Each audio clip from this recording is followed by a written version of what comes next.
Session resume. The Honorable Joel Pu is recognized.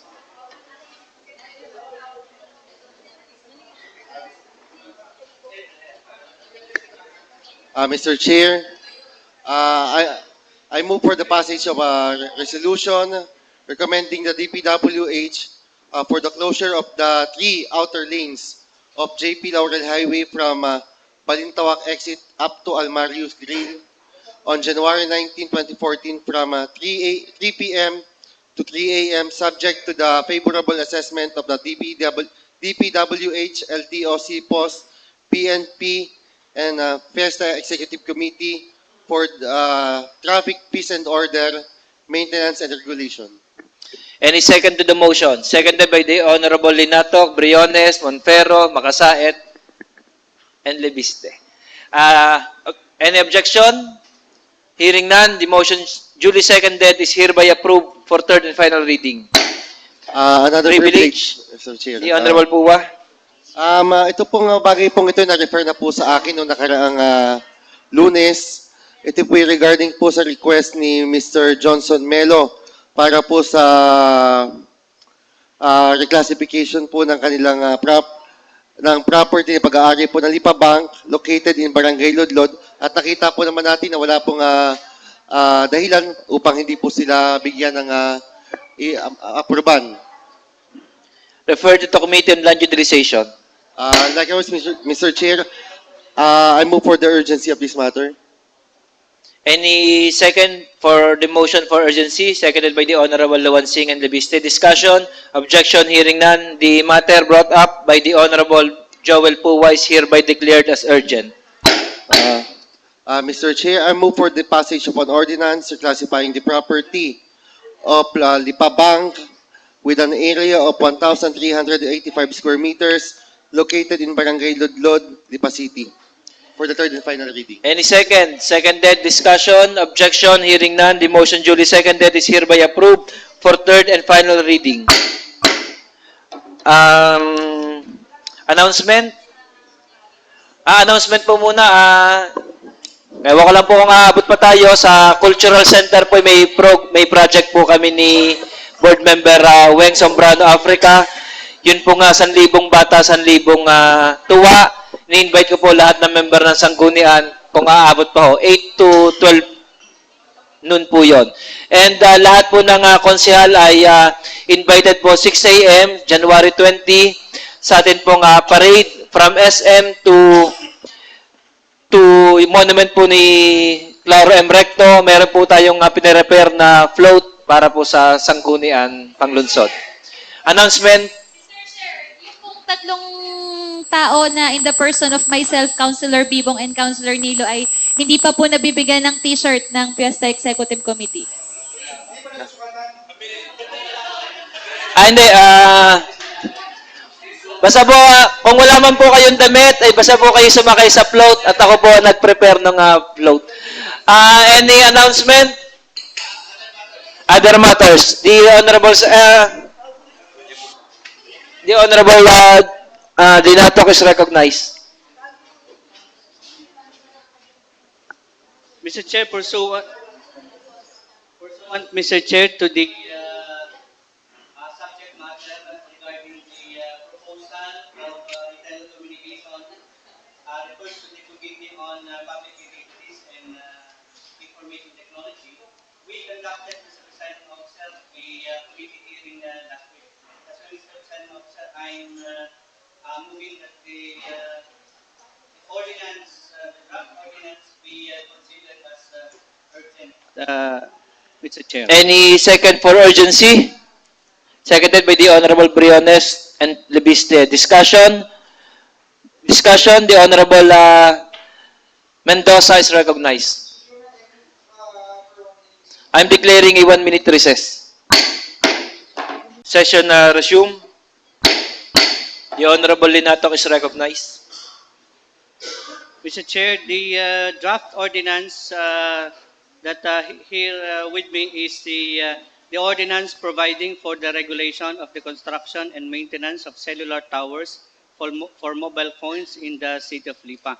In this ordinance, Mr. Presiding Officer, we will be able to generate funds that is beneficial to the city of Lipa, wherein in the past 10 years ay meron po tayong complaint before branch 85 of the regional trial court, wherein telecommunications are not paying because the regulatory fee that is mandated in the previous the current ordinance is under question.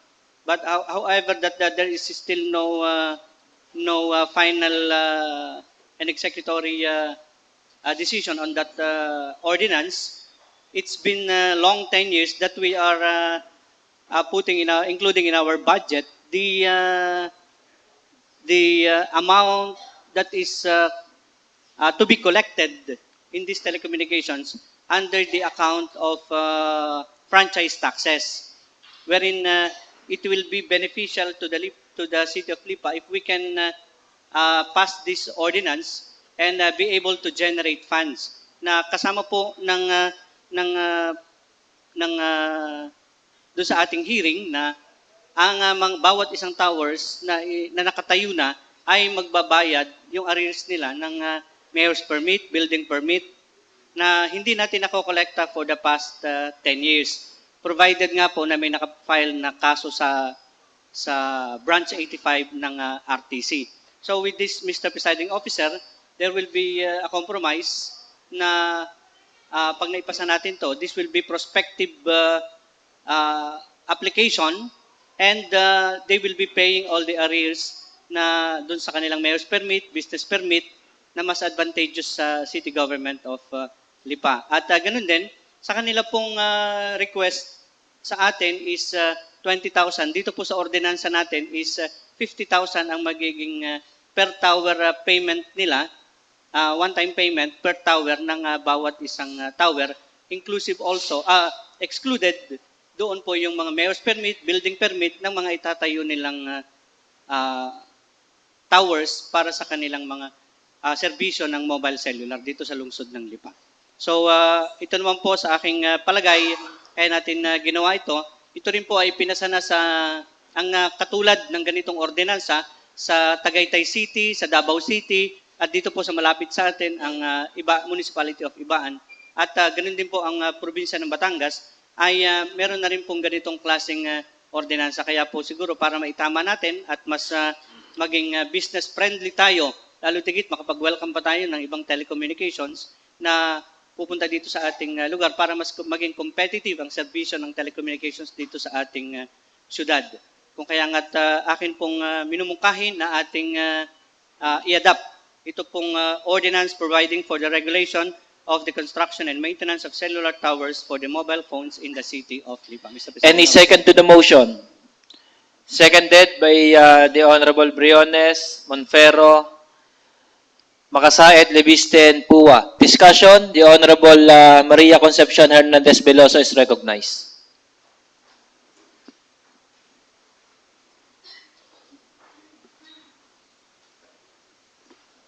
Thank you, Mr. Presiding Officer. Maraming salamat din po, Mr. Chair. Under Section 21, may nakalagay po tayo dito na repealing clause. All previous issuances, executive orders, ordinances, and more particularly Tax Ordinance Number 92, Series of 2003, other rules and regulations or parts thereof, which are inconsistent or in conflict with the provisions of this ordinance, are hereby repealed and or modified accordingly. I understand the Tax Ordinance Number 92 po, Series of 2003, ito po'y ordinansa pa noong kay Attorney Sol de Jesus po yata are, hindi ko na are naabutan, ay ari tungkol po yata sa imposition ng tower fees in the amount of 75,000 pesos per tower per year. So considering that this has been passed in 2003, computing the arrears of Smart na lang po siguro muna, Smart Telco, we have 13 towers as of 2003, more or less kung ano pa mong year sila nagtayo, times 75,000 pesos per year, times 10 na taon, more or less this amounts to 10 million.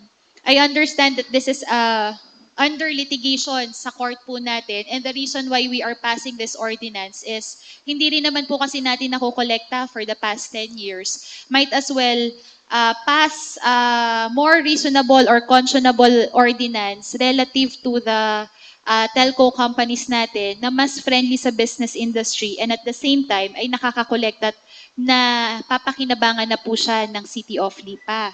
Ang tanong ko lamang po, pagdating po dito sa Tax Ordinance number 92 series of 2003 na inilagay po natin sa repealing clause, are we also abandoning our claim dito po sa more or less 10 million ng SMART? And I don't have kasi po kung ilan ng towers ng globe natin, pero I'm sure they're also covered by the same provision. So siguro sabihin natin doble kung halimbawang sila po ay halos pareho ng coverage. Sabihin natin mga more or less 20 million.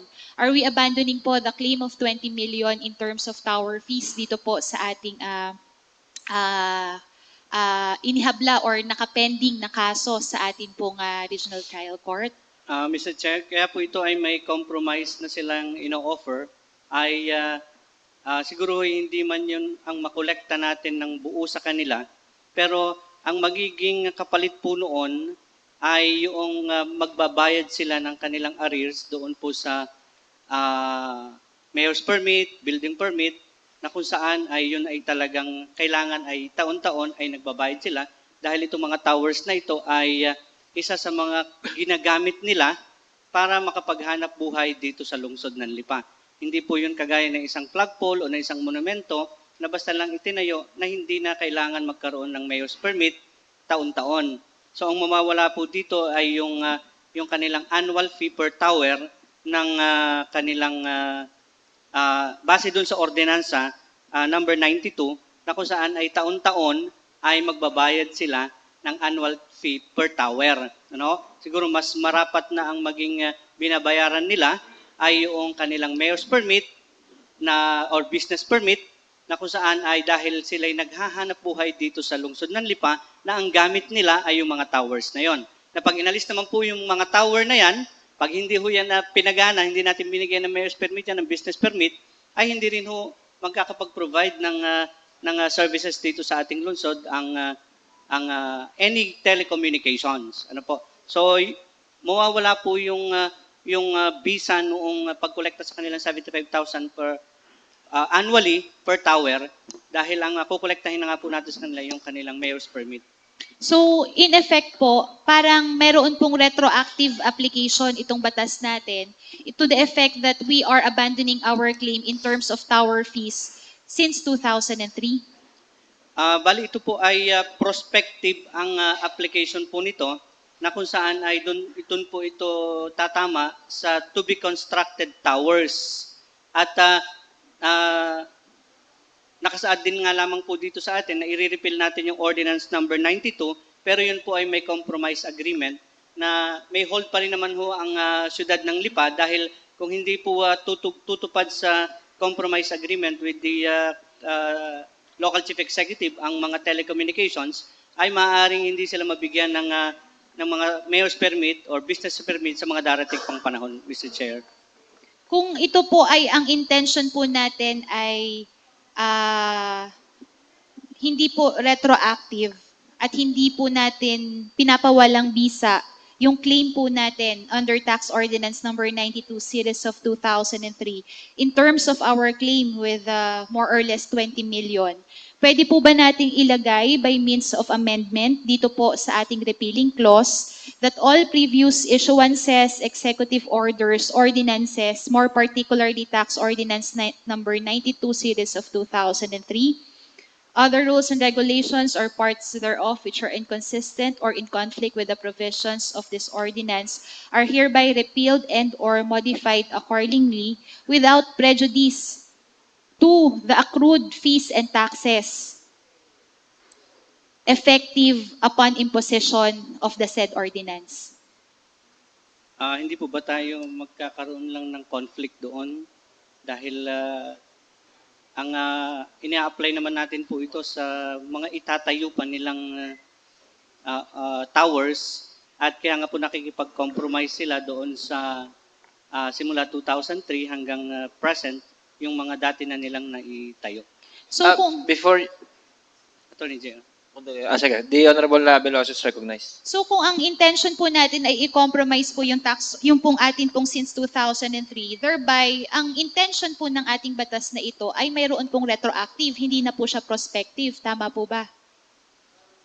Pagka ho sinabi kasi nating retroactive ay wini-waive na rin po natin lahat noong fees nila at kukolektahan natin sila. Kasi po ito po ay ang intention po natin dito para dun sa itatayo pa nilang mga bagong towers. Mhm. Opo. So ang focus ko na lamang po dito ay yun na lamang pong tower fees. Yung pong mayor's permit, building permit, hindi ko na po siya kine-question. Yun na lamang po sigurong tower fees kasi talagang more particularly Tax Ordinance number 92 Series of 2003. Ang intention po ba ng ordinansa na ito ay kumolekta o hindi kumolekta ng tower fees? Kukolekta pa rin po tayo ng tower fees yun sa mga future nila. Kaya nga po i-compromise na yung tower fees nila nung nakaraan dahil nga meron tayong nakapending pang kaso before branch 85. So doon na magkakaroon ng kompromiso ang local government of Lipa with any telecommunications na meron pong existing kaso po sa atin. So ibig sabihin, hindi na po siya in the form of tower fees. We are abandoning our claim with tower fees and we are going after the compromise amount. Yes, Mr. President Officer. So if that is the case, Mr. Chair, ako po ay pumapabor in terms of applying the ordinance from the date of passage kung ito po ay applicable sa mga tower fees na itatayo. Pero if we are abandoning Tax Ordinance number 92 Series of 2003 na wala pa pong desisyon ang korte and we are saying that we are just compromising this because of the amount of 20 million involved na kung magiging favorable po sa city ang decision, ay mawawalan po tayo ng halagang 20M din na makokolekta. Plus, ano pa po yun, plus interest pa po, parang rough estimate pa lang po yung 20M. Ay hindi po ba parang hindi siya na magiging beneficial to the city? Inaalis ko na po dito sa discussion yung pong pag-apply po nito ngayon hanggang sa future na mas magiging business-friendly yung collection natin. Yun na lamang po sigurong pagbibigay ng buhay doon po sa ordinansang ipinasa noong 2003 ng mga katulad din po natin ng mga legislators who during that time honestly believe that tower fees being collected to them is legal. Kaya nga po siguro inabot ng 10 taon sa korte at hanggang ngayon ay hindi pa rin po napapagdesisyonan because we have also a claim dito po sa halagang 20M na to and meron tayong matibay-tibay na basihan. So, hindi po ba magiging hindi beneficial sa city kung i-waive po natin yung claim po natin sa 20M na tower fees in exchange for a compromise fee na hindi pa po natin alam kung magkano? The Honorable Makasayat is recognized.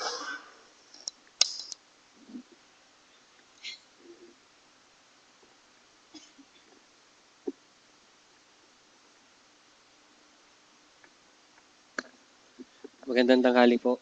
I just want po to express my opinion regarding dun sa kasi napakinig ko na pag-uusapan ng ating mga kagalang-galang na Konsehal Don Linatok at Konsehala Concon Hernandez regarding the purpose of or the intention of our passing of this ordinance. Kanina po ipinag-uusapan kung ano yung ating kung prospective ba o retroactive yung ating ipinapasa na ordinansa na nakukuha po punto natin ni Konsehala Concon Hernandez na baka ang kautangan ng ating mga dahil nga dun sa as per the effectivity of yung ordinance number 92 series of 2000. 92 series of 2003 or 2 ay sinasabi ho na kailangan magbayad. Ngayon po, dito naman ho sa Section 3 ng ating proposed ordinance ay aking nakita na this ordinance shall apply to telecommunication towers to be installed by telecommunication companies, their general contractors and subcontractors applying to construct towers for base stations, etc., etc. From this section, we could already see na hindi po maapektuhan yung kung ano yung pagkakautang o yung sa mga arrears ng ating ng ng mga telecommunication company dito po sa ating pinopropose na ordinance. Kasi nga ho, gaya ng sinasabi dito, to be constructed lamang, to be installed. Ibig sabihin, yung mga existing natin, yung lahat ho ng mga bagay na kadikit dun sa mga nakatayo nating mga towers ay hindi ho maapektuhan. But then, nabanggit din ho kanina ni Konsehal Don Linatok na there's an offer to compromise. Na alam ho natin, ang compromise ay mangyayari syempre doon ho sa ating, dahil ito'y pending sa RTC, Branch 85, there would be a compromise. Although we understand na, yes, we have a standing because of the presumption of legality of the passage of the ordinance before, yung ordinance number 92 nga na yan, we also know for a fact that hindi naman po doon sa kinakatigan natin din ang smart telecommunications, but or any other telecommunication company, but we also know for a fact na alam mo natin, Rielda, yan, nandyan si Attorney Con Hernandez, na once we get into sa ating po mga courts, yung ating po mga kaso dyan ay tumatagal. Yung pagtagal po ng ating mga kaso ho dito, alam mo natin na lagi hong hindi win-win yung scenario ho dyan eh. Alam mo natin, magmamatigas tayo. Siyempre, paglalaban natin ang karapatan ng ating bayan. At siyempre, paglalaban din ng mga telco ang kanilang karapatan doon sa kanilang ipinapasa na proposed ordinance or whatever their position is in this ordinance. But at the end of the day, we look kung ano yung nagiging epekto dito sa ating bayan. As said kanina ni Consel Don Linatok, it's already been 10 years na hindi nakakakolekta ang ating gobyerno. And what the telecommunications company is offering us is an offer na pwede nating magamit kung ano yung mga ibabayad nila. Instead, kasi sa akin, sa point of view ko naman, ang tinitingnan natin dito, ang pinagpipilian na lang natin dito ay makikipagmatigasan ba tayo at hindi tayo makakakolekta dahil alam ko yun ang gagawin nila at tayo ba'y papayag na makakolekta tayo sa kanila at hindi na rin tayo yung hindi na matatagalan. Kasi there's no certainty kung kanino papanig ang ating regional trial court. At syempre, aabot pa yun sa Court of Appeals, sa Supreme Court, kahit yung motion for execution, dadaan sa RTC, pag inappeal na naman, dadaan ulit sa Court of Appeals, sa Court of Tax Appeals, tapos dadaan ulit sa Supreme Court. Marami ho kasi mga delaying tactics. Although ako'y abogado, pero syempre, marami hong mga delaying tactics ang ating mga abogado.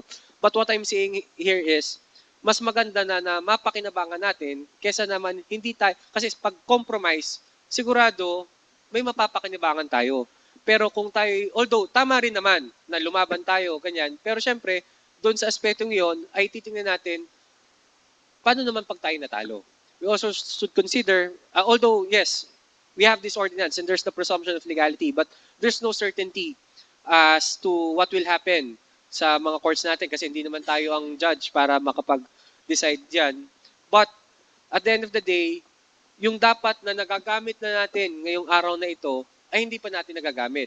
Na if we're going to look at it at a bigger picture, na we could have used na yung mga naging effects ng pagbabayad ngayon dun sa mga dadagdagan ng pondo ng ating bayan, pag nagkameron ng compromise, pumasok na yung mga permits, etc., magagamit na natin yung pondo ngayon pa lang. Kaysa sa naman, magagamit yan at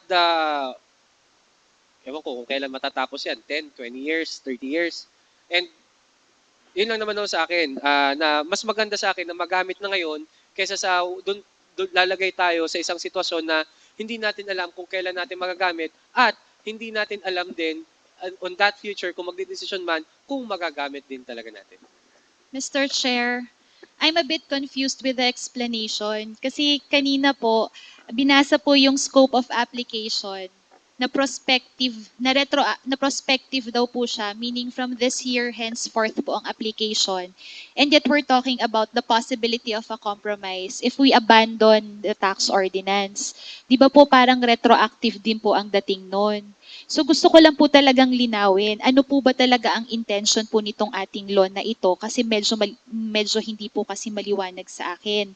Ang existing po kasi natin ngayon, yung pong nakapending sa korte, we are collecting 75,000 per month per year. Tama po ba? Per year, annual, 75,000 pesos per tower per year sa atin pong per telco. Yun po yung existing. Ang negative po nito, hindi pa rin po tayo nakakakolekta nito hanggang ngayon. Hindi ko po alam paano sila nakapaghabla ng hindi nakokolekta. Nevertheless, ang proposal po natin ngayon is to collect 50,000. Hindi na po siya per year, pero per tower pa rin siya, one-time payment. So kung halimbawa po na nagtayo po ngayon ng isa na 50,000, ngayon lang po siya magbabayad. Next year po, di ba, hindi na siya magbabayad. So, obviously, malaking benefit po sa mga telco natin na 50,000 na lamang po ang ibabayad nila, one-time payment. Pero ang maganda naman po nito, sang-ayon din po sa ating pakikipag-ugnayan sa mga telco, ay ready to pay na po sila nito at sa tingin po nila ay ito po ay agreeable sa kanila. And they are not anymore contesting or they probably will not be contesting this in the court. Unlike po nung 75,000 per year po natin, kino-contest po nila ngayon sa court. So kanina po, ang explanation po ay yung scope daw ho ng application ay intended para ho doon sa mga tower na i-construct pa lang. So again, hindi po ako tumututol na ibaba na lang po natin ng one time, 50,000, one-time payment per tower from the time that we approve this ordinance until matapos po natin siya. Ang akin pong tinatanong ngayon ay yung pong 75,000 pesos per year. Ang intention po ba natin ay i-uphold natin yung pong tax ordinance na nagbigay buhay para po magkaroon ng claim ang city na 75,000 pesos per tower per year, or ang intention po ba ng present sanggunian natin ay i-abandon na po ang claim natin sa 75,000 per tower per year. Yun po ba ang intention ng ordinansa na ito? The Honorable Linatok is recognized. Mr. Presiding Officer, bali sa atin pong intensyon ng ordinansang ito ay para magkaroon tayo ng pangungulekta doon sa mga non-tax revenue like regulatory fees nga, kaya po doon na natin papasok to sa non-tax revenues natin, ang classification na ito ay magiging regulatory fees na kaysa po doon sa ating na naka-classify sa tax revenue under franchise tax na kung saan po ang realidad natin nag-estimate po tayo taon-taon ng from 40 million to 60 million. Ano po, base sa ating kwenta. Yun nga lamang po, ang for the past 3 years din, ang ating actual na nakokolekta is ranging from 2.5 million to 2.8 million.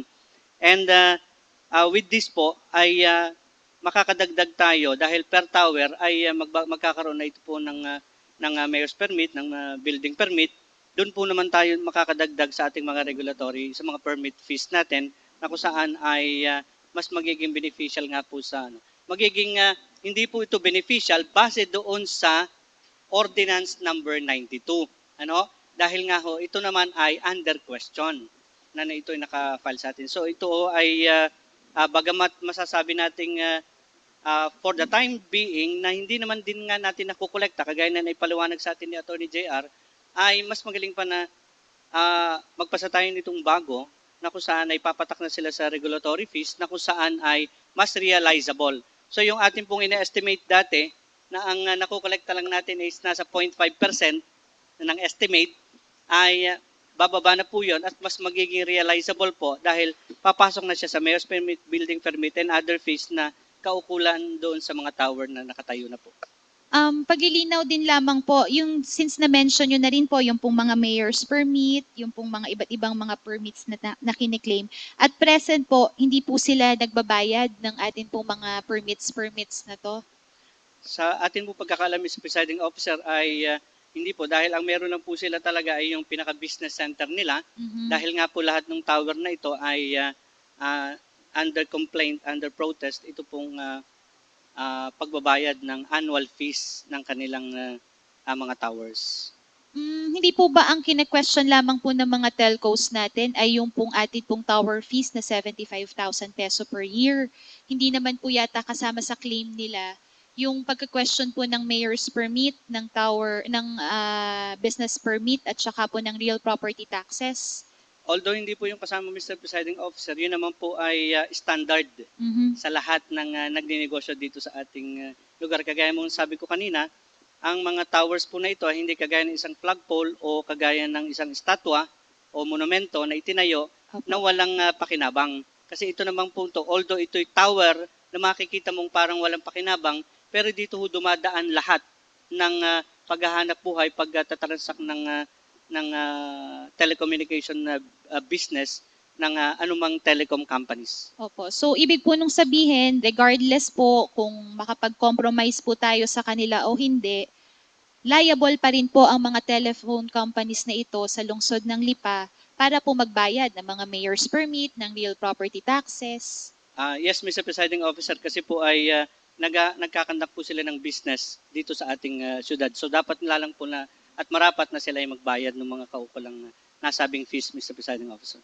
Kung ganun po, siguro hindi na po dapat natin isama sa negotiation table yung permits ng mayor's permit, ng business permit, kasi regardless naman din po ng magiging outcome ng magiging compromise or kung ano man po ang sunod na intention po ng ating executive, ay sadya naman pong liable naman ho ang mga telco company. Hindi na ho natin siguro dapat i-factor in yon na benefit to the city kasi the fact na hindi po natin nakokolekta ay nandun pa rin naman po yung liability nila at yun naman po ay patuloy na nadadagdagan until such time that we can force them to pay. But nevertheless, at least maliwanag po sa akin ngayon na ang intention po ng batas na ito na ay to abandon our claim insofar as the 75,000 peso per year per tower tower fees are concerned. Kaya nga po sana, Mr. Chair, I would like to appeal to the members of the Sanggunian. Walang problema si ordinance in terms of its prospective application because we are helping our telco company by lowering ng kanilang payment na 50,000 peso one-time payment. Pero in 2003, a group of legislators also passed an ordinance that gave rise to the claim of the city of Lipa for 75,000 pesos per year per tower, which is more or less 20,000 pesos, 20 million pesos na should have been additional income to the city of Lipa. We can still help our telco companies by passing this ordinance, but I am proposing that we include an amendment. This amendment will include the fact na hindi natin ina-abandon yung hinihingi natin na legal naman na ipinasa ng sanggunian because it is already in the court. At court ang may kapangyarihan na mag-decide kung constitutional ba, illegal ba, mali ba ang ipinasa ng sanggunian. Because at the end of the day, walang ibang magpupursue ng ordinansa natin. Walang ibang taong magtatanggol ng ordinansa natin. Walang ibang taong magsasabing legal ang ginagawa ng sanggunian kung hindi tayong mga miyembro nito. If you are the ones abandoning this claim, then sino pa ang magpupursu nito? So Mr. Chair, I would like to propose an amendment that we include as part of the repealing clause that all previous issuances, executive orders, ordinances, more particularly Tax Ordinance Number 92 Series of 2003, other rules and regulations or parts thereof which are inconsistent or in conflict with the provisions of this ordinance are hereby repealed and or modified accordingly, but without prejudice to the fees existing or that has accrued since the time of its passage. Any second to the motion? Any second to the amendment? There's no second. The seconded by the Honorable Luwansing. Discussion, Honorable Makasait.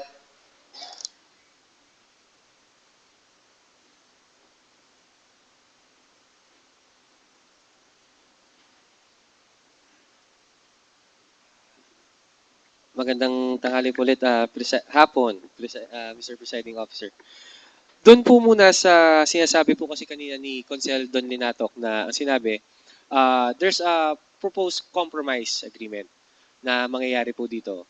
Siguro in relation po dun sa sinasabi ni Konsehala Concon, I don't think once a person is entering into a compromise, there's already a retraction dun sa sinasabi nila dun sa parang pinabayaan na natin yung posisyon natin doon sa mga nakaraan. Kasi the fact that we are entering into a compromise agreement, it already presupposes na pinaniniwalaan natin yung ating mga ginawa dati.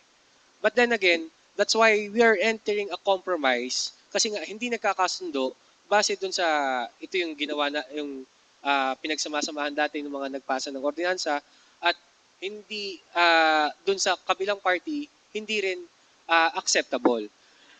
I think the essence of compromise agreement, wala tayong pinababayaan na posisyon. Nandun pa rin yung ating posisyon na yon, pero syempre, para magkasundo at makakuha ng win-win situation, we enter into a compromise agreement. Then again, dun po naman sa sinasabi na, although syempre we have our own opinions, every councilors have their own opinion, and I think we should put into a vote pagkatapos po nito, lahat naman nakapagsalita na at napakinig na. As regards naman po dun sa amendment, kasi nakita ko dito sa proposed ordinance, magsisecure pa ng building permit, magsisecure ng dun sa section 6, nakasulat yung sa mga guidelines in securing locational clearance.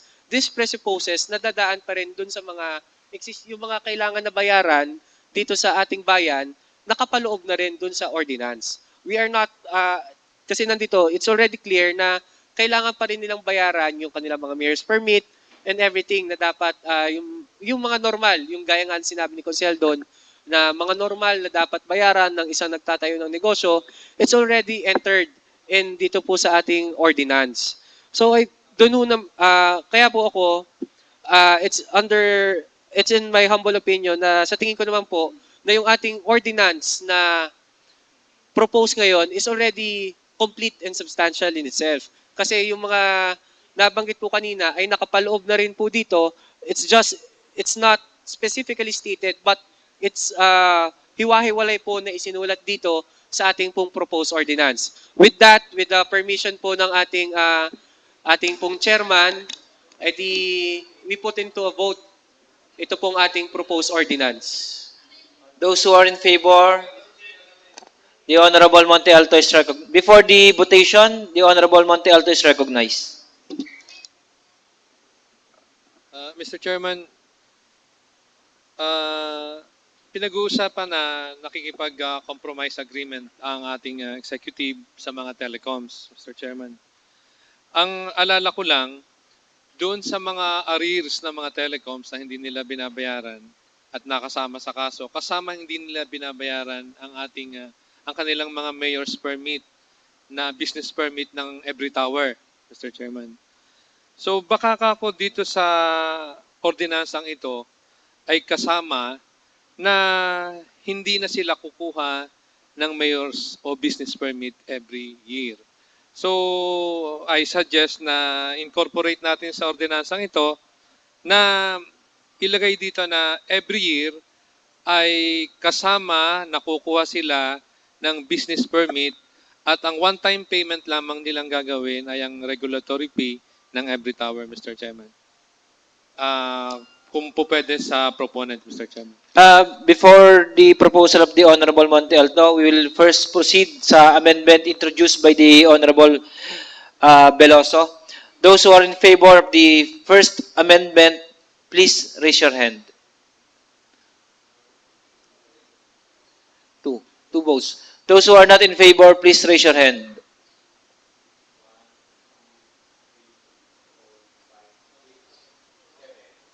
The motion is lost. The Honorable Lenato is recognized. I am amenable, Mr. Presiding Officer, dun po sa inclusion. Kasi po yun ay mandatory naman sa bawat ninegosyo dito sa ating bayan na magbayad ng building permit at mayor's permit. So ito po ay exclusive doon sa tower fees, doon sa regulatory fees per tower na babayaran nila. Ay on top of it ay meron pa ho silang babayaran ng mga mayor's permit kasi po ito ipapatak din lahat sa non-tax revenue category ng ating lungsod na kung saan ay yun po ay magiging katawagan dun sa regulatory fees na tower fees. So kasama po niya ay yung pagbabayad ng iba pang mga fees kagaya ng mayor's permit, building permit, Mr. Chair. Is there any objection to the amendment introduced by the Honorable Monte Alto? Kung wala po, the amendment is hereby approved. The Honorable Linatok is recognized. I move, Mr. Presiding Officer, that we pass an ordinance providing for the regulation of the construction and maintenance of cellular towers for mobile phones in the city of Lipa as amended. As amended. Any second? Seconded. Discussion. Objection. The votation during the... Any objection? Those who are in favor of the motion, please raise your hand. 1, 2, 3, 4, 5, 6, 7. Those, Consel Wansing? Total na. In favor. So, 8 in favor. Those who are not in favor, please raise your hand. 8 in favor, 1 against. The motion is approved for third and final reading. Other matters?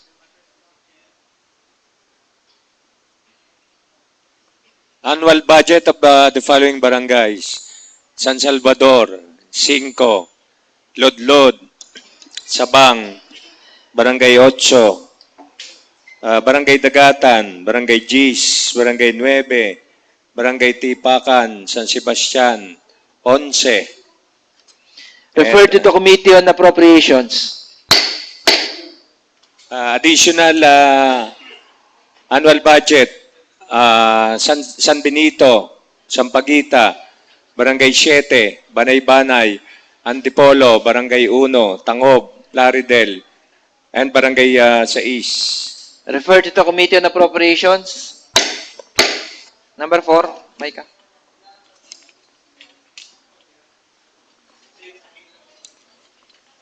Number 4. Number 4, letter of the city administrator by authority of the city mayor reiterating the request regarding the ratification of a joint venture agreement between the city of Lipa and the country manager Brown Avitum Philippine Incorporated. Dialysis unit of the Hospital ng Lipa. Refer to the Committee on Health. Reclassification request from agricultural to residential use of former Vice Mayor Fernando A. Manguera. Refer to the Committee on Land Utilizations. Mr. Chair, Barangay Ordinance of Barangay 5 regarding the rules and regulations to be followed. Number 14 muna, 14. 14. Request for the extension of the period for renewal of business permit. Refer to the Committee on Ways and Means, Trade and Industry. Appropriations. And Barangay Ordinance number 1, that's 2014 of Barangay 5. Refer to the Committee on Barangay Affairs and Local Economic Enterprise. A letter addressed to the Honorable Presiding Officer regarding the review and approval of Barangay Ordinance number 3-2014. Takol saan? Appointment. Refer to the Committee on Barangay Affairs and Good Government. Mr. Chair, The Honorable Linatok is recognized. I move that we consider urgent the annual budgets for the calendar year 2014 of the said barangays. Following. Babasahin ba? Hindi na. Any second? Seconded. Unanimously seconded. Discussion? Objection? Hearing none. The annual budget of all the barangays mentioned earlier is hereby approved for third and final reading. For urgency. Mr. Chair, I move that we pass a resolution concurring the approved annual budget of Barangay San Salvador, Barangay 5, Barangay Ludlod, Barangay Sabang, Barangay 8, Barangay Dagatan, Barangay Gis, Barangay 9, Barangay Tipacan, Barangay San Sebastian, Barangay 11, Barangay San Benito, Barangay Sampaguita, Barangay 7, Barangay Banay-Banay, Barangay Antipolo del Norte, Barangay 1, Barangay Tangob, Barangay Plaridel, and Barangay Sais for third and final reading, Mr. Chair. Any second? Seconded. Discussion? Objection? Hearing none, the motion duly seconded is hereby approved for third and final reading. I move There's to adjourn, no Mr. other Chair. matters to discuss, and there's no objection from the floor. The session is adjourned.